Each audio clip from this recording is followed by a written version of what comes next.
Dobrý deň, hlásim sa vám opäť, tentoraz nie pred Mestským súdom Bratislava 2, ale symbolicky pred Vianočným stromčekom.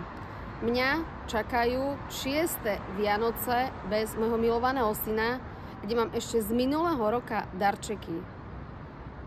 Koncom novembra sa konalo pojednávanie, kde mi odvolací krajský súd v Trnave aj napriek opakovaným prieťahom spôsobuje ďalšie procesné prieťahy, ďalší protiprávny stav.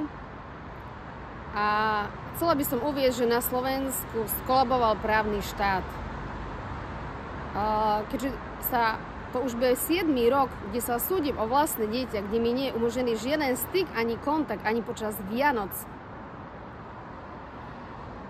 Chcela by som odkázať všetkým kompetentným zo spisovej značky, ktorí páchajú tieto zločiny nielen na mojom synovi, ale ktorý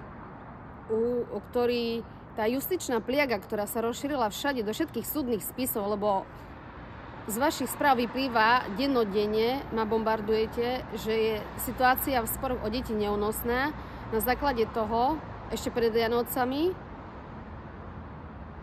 začnem, alebo budem kontaktovať všetkých zainteresovaných, a to je novú vládnu koalíciu, aby okamžite začal riešiť tento neúnosný stav. A ešte sa vám prihlásim pred Vianocami, ale musí sa to zmeniť, musí sa to jednoznačne prísť zmena. A musí začať trestnoprávna zodpovednosť sudcov a justície. Ďakujem veľmi pekne.